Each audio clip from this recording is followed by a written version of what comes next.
Class 8 आपका जो subject है वो साइंस है और जो चैप्टर है वो the big work of micro organism है। आपने इस चैप्टर में कुछ कैरेक्टरिस्टिक ऑफ माइक्रो ऑर्गेनिज्म पढ़ा था कि कुछ माइक्रो ऑर्गेनिज्म ऐसे होते हैं जो हमारे लिए यूजफुल होते हैं और कुछ माइक्रो ऑर्गेनिज्म ऐसे होते हैं जो हमारे लिए हार्मफुल होते हैं। तो जो आज का टॉपिक है वो है beneficial and friendly micro organism.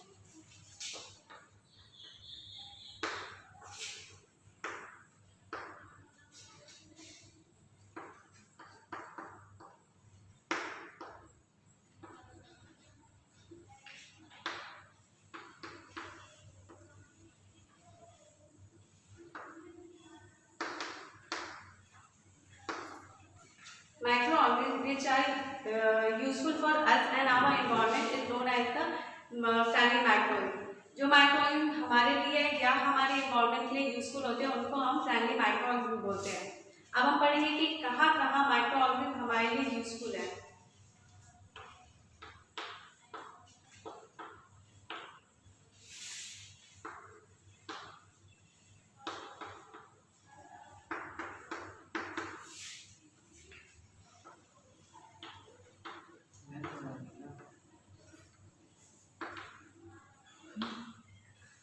In decomposition and recycling, microorganisms are used to decompose the dead plants, animals and human beings। कुछ माइक्रोऑर्गेनिज्म ऐसे होते हैं जो डेड बॉडीज होते हैं प्लांट्स के, एनिमल्स के या ह्यूमन बींग्स को, उनको डिकम्पोज करते हैं। डिकम्पोज मीन्स उनको सड़ाते हैं या गलाते हैं। जब डिकम्पोज प्रोसेस होता है तो कुछ बैड स्मेल्स होते हैं, जो बैक्टीरिया होते हैं उनको हम क्लीनिंग एजेंट्स ऑफ एनवायरनमेंट बोलते हैं। वो बैक्टीरिया एटमॉस्फेयर में सल्फर, नाइट्रोजन एंड कार्बन को क्लीन करके एनवायरनमेंट को बैक करता है। तो जो माइक्रो ऑर्गेनिज्म होते हैं वो डिकम्पोजिंग एंड रिसाइक्लिंग में यूज होते हैं।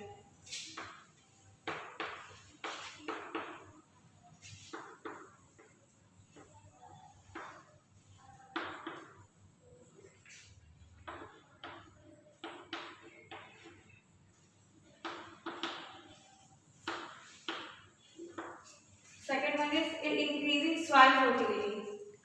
कुछ माइक्रोऑर्गेनिज्म ऐसे होते हैं जो सॉइल की फर्टिलिटी को इंक्रीज करवाते हैं, like bacteria and blue green algae which are the type of microorganism is known as the biological nitrogen fixer. जो बैक्टीरिया होते हैं या ब्लूगिन एल्गी होते हैं उनको हम नाइट्रोजन बायोलॉजिकल फिक्सर बोलते हैं। वो हमारे सॉइल की फर्टिलिटी को इंक्रीज कराते हैं। आप एग्जाम्पल देख सकते हैं, जैसे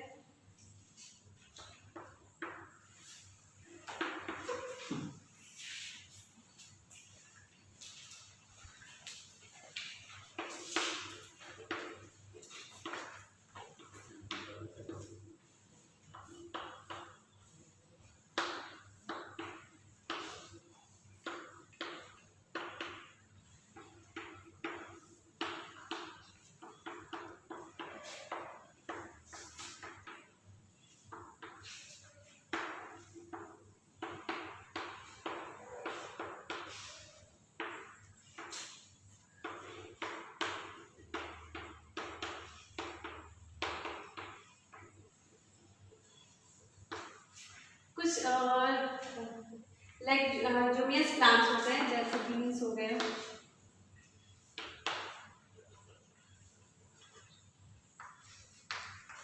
अल्फाल्फा हो गए। ये सब प्लांट्स में सिम्बायोटिक बैक्टीरिया प्रेजेंट होते हैं इनके रूट्स में, जिनको राइजोबियम भी कहा जाता है। ये जो सिम्बायोटिक बैक्टीरिया होते हैं वो एटमॉस्फेयर में नाइट्रोजन को फिक्स करते हैं और उनके रूट्स में मीन्स सॉइल में नाइट्रोजन को प्रोड्यूस करवाते हैं, जिससे जो सॉइल की फर्टिलिटी होती है वो इंक्रीज होती है। तो ये एग्जाम्पल है। तो जो बैक्टीरिया होते हैं वो सॉइल की फर्टिलिटी को भी इंक्रीज कराते हैं।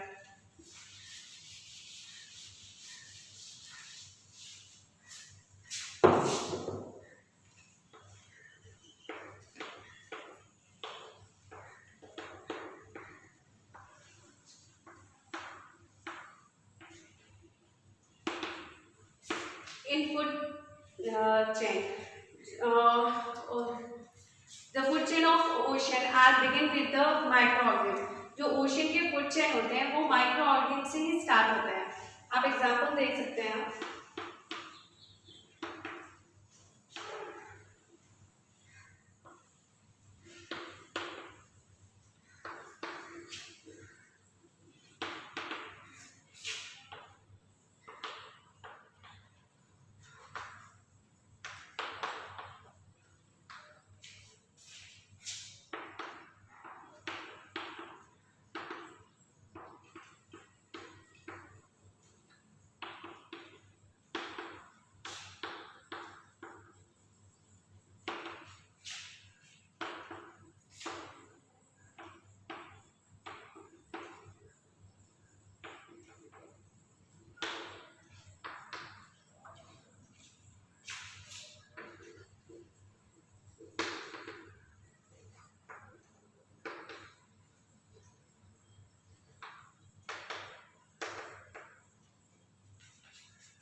फाइटोप्लैंक्टन्स जो ऑर्गेनिज्म जो होते हैं वो फ्लोटिंग ऑर्गेनिज्म है।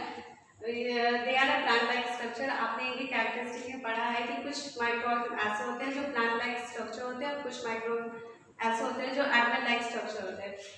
जो फाइटोप्लैंक्टन्स होते हैं वो आपके प्लांट लाइक स्ट्रक्चर होते हैं। वो they obtain their food by photosynthetic process. वो अपने फूड को फोटोसिंथेसिस के प्रोसेस के थ्रू ऑब्टेन करते हैं। और जो जू प्लैंक्टन्स होते हैं वो भी फ्लोटिंग माइक्रो ऑर्गेनिज्म है, but they are animal like structure, जैसे जेलीफिश हो गए और फिश, क्रील और last animals like fish and penguins. They obtain their food. Large animals is obtain their food by fish and krill. Fish and krill are obtain their food by zooplanktons, and zooplanktons obtain their food by phytoplanktons, which means the food chain of ocean are begin with the microorganisms. जो ocean के food chain होते हैं वो micro organism के से ही start होते हैं। आप एक फूड चेन का एग्जांपल देखिए।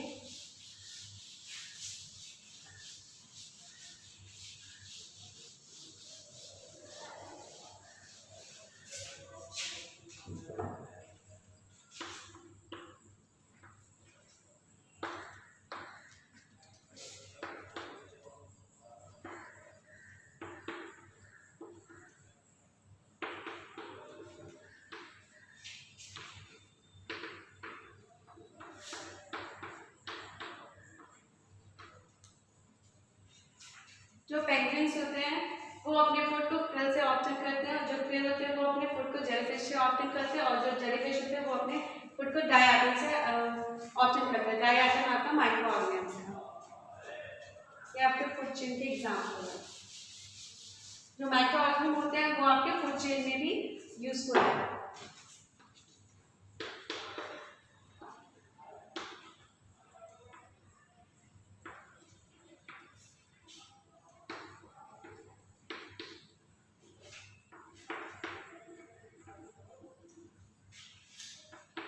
Microorganisms also used in food making processes. कुछ माइक्रोऑर्गेनिज्म ऐसे होते हैं जो फूड को बनाने में काम आते हैं, प्रिपेयर करने के काम आते हैं। Bacteria and yeast are playing the important role here. जैसे कि आपके ब्रेड हो गए, केक हो गए, पिकल्स हो गए, या डेयरी प्रोडक्ट हो गए, मिल्क चीज़ हो गए, या चीज़ है, या बटर है, कर्ड है, योगर्ट है, ये सब आपके बैक्टीरिया के हेल्प से ही बनते हैं, प्रिपेयर होते हैं। आपके और भी फूड है जैसे विनेगर हो गए, अल्कोहल, वाइन, बियर्स, ये सब भी आपके बैक्टीरिया या ईस्ट की हेल्प से ही बनते हैं। जो बैक्टीरिया होते हैं वो फूड मेकिंग प्रोसेस में भी यूज होते हैं।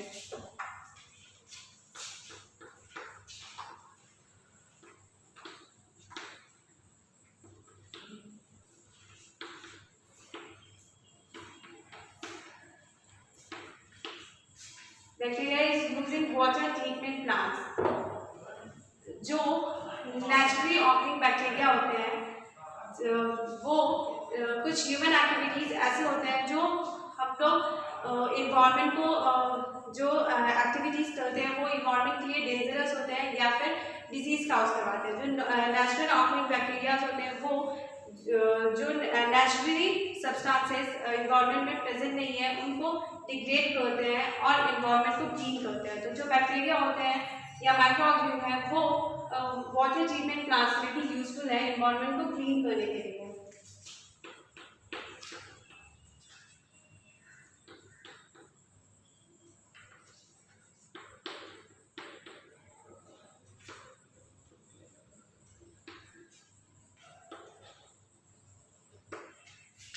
They are also used in giving energy fuels. कुछ फ्यूल्स ऐसे होते हैं जो माइक्रो ऑर्गेनिज्म की मदद से प्रिपेयर किए जाते हैं। फर्मेंटेशन प्रोसेस से इथेनॉल को प्रिपेयर करवाया जाता है which are the liquid fuels and in biogas plants the gaseous fuels are prepared like methane and ethanol are prepared by the use of micro organism.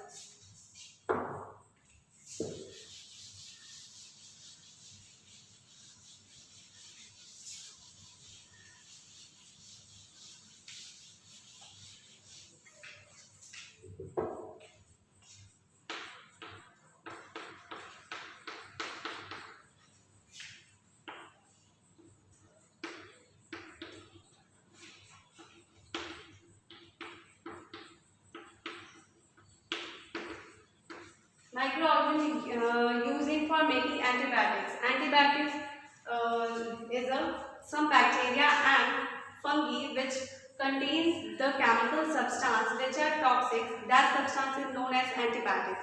कुछ bacteria और fungi होते हैं जो केमिकल सब्सटेंस को contain करते हैं जो कि टॉक्सिक होते हैं। वो केमिकल सब्सटेंस आपके एंटीबायोटिक्स को कहा जाता है। Antibiotics is medicine which kills the bacteria which are dangerous for our body and preventing by them with the multiplying. जो एंटीबायोटिक्स होते हैं वो आपके मेडिसिन है जो बैक्टीरिया को किल करते हैं। हमारे जो बैक्टीरिया बॉडीज में होते हैं जो हमारे लिए यूजफुल नहीं है उनको किल करते हैं या उनसे प्रिवेंट करते हैं कि वो इंक्रीज ना करें हमारे बॉडी में। Antibiotics is not fight against virus. जो एंटीबायोटिक्स होता है वायरस के अगेंस्ट ये फाइट नहीं कर सकते। और कुछ एंटीबायोटिक्स के नेम है जैसे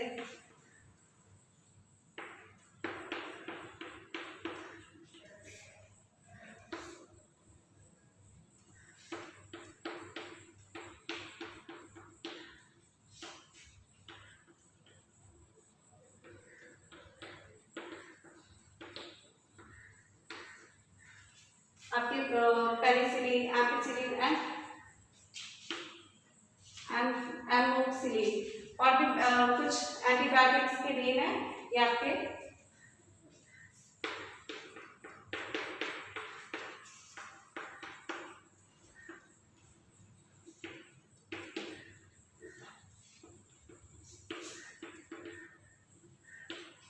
Microorganism is used for making vaccines. Microorganism vaccines को बनाने में भी काम आते हैं। Vaccines are used and help to our body in advance to fight with the disease. जो वैक्सीन होते हैं वो हमारे बॉडी को एडवांस में प्रिपेयर करवाते हैं कि हम उस डिजीज से फाइट कर सकें। जैसे कुछ डिजीज है आपके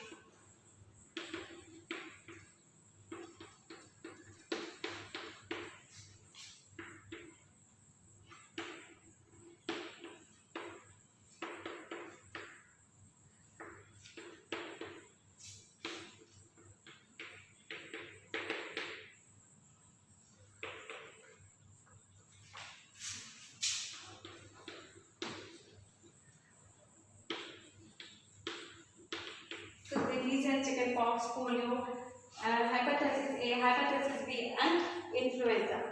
ये कुछ डिजीज है जो वायरस के थ्रू ही प्रिवेंट होते हैं, हमारे बॉडी एडवांस में प्रिपेयर होते हैं। आप पोलियो के एग्जाम्पल देख सकते हैं कि आपको 5 साल तक पोलियो के ड्रॉप को दिया जाता है कि आपका जो बॉडी हो वो होल लाइफ पोलियो जैसे डिजीज को ना फेस करे। नाउ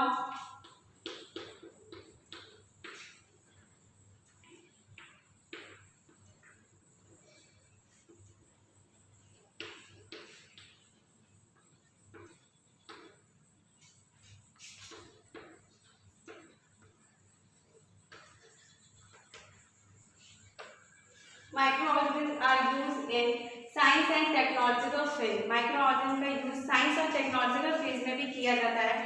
जैसे microorganism use as a essential tool in various fields in biotechnology, biochemistry and genetics। microorganism कुछ फील्ड में microorganism का यूज किया जाता है, जैसे बायोटेक्नोलॉजी की टेक्नोलॉजिकल फील्ड में या बायोकेमिस्ट्री फील्ड में या जेनेटिक्स में।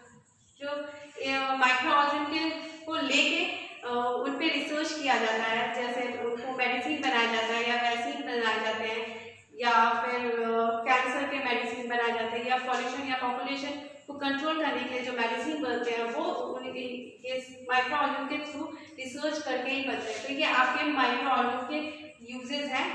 अब आप नेक्स्ट वीडियो में पढ़ेंगे कि हार्मफुल माइक्रो ऑर्गेनिज्म क्या होता है। Thank you.